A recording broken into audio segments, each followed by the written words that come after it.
morning. I'm Pastor Steve Smith from Walnut Grove Community Church in Walnut Grove, California. This is Sunday, the 22nd of March, and I want to offer a word of welcome and encouragement to those of you that are able to view what we're recording today.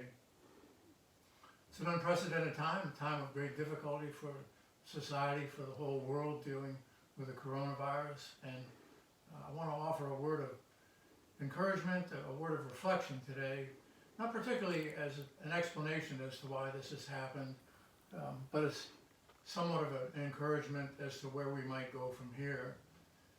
The experts, people that are scientific in background, that understand disease, the spread of it, the nature of it, how to prevent it, they have a lot of important things to tell us about social distancing and how we are to proceed in order to recover as a people.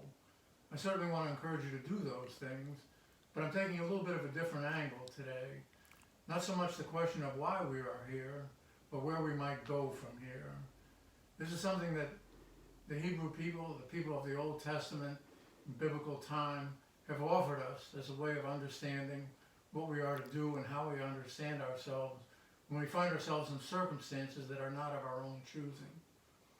Some people have said that the book of Leviticus in the Old Testament really functions as an ancient health code.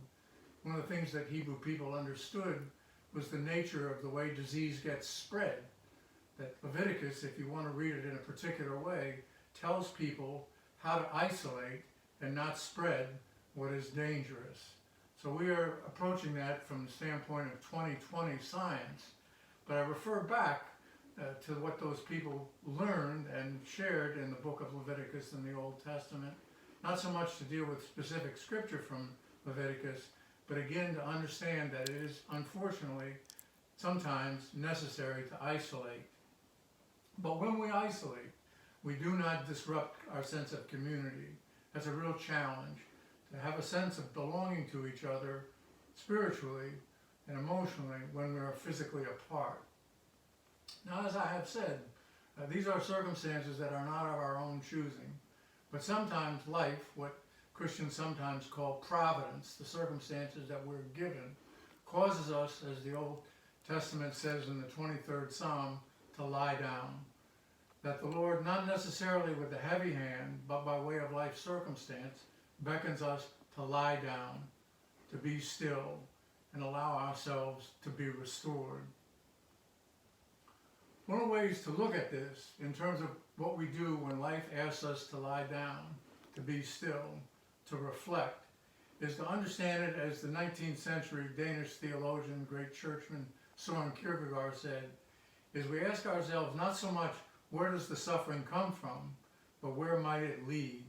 Can it lead us to be a better people, people that are more dedicated to each other, that have a stronger sense of community and belonging to each other? You'll allow me to indulge in a sports story that's some 50 years old now. This is the 50th anniversary of a great wrestling match that took place in 1970, the NCAA championships that were held at Northwestern University, Evanston, Illinois, just north of Chicago. It's a match that has been talked about for years, and this is the 50th anniversary of it, taking place, I think, somewhat ironically, because this is the first time since the Second World War that the NCAA wrestling championships haven't been held. That particular night, 1970 at Northwestern, 142-pound finals, NCAA championships, the great Dan Gable put an undefeated record on the line against a record wrestler from the University of Washington whose name was Larry Owens. Gable lost. It's the first time in 181 matches in high school and college that he was defeated. Some people said after the match, I just wanted it to be close. I never dared think that he might lose. But it's a sense of invincibility and vulnerability that comes to us.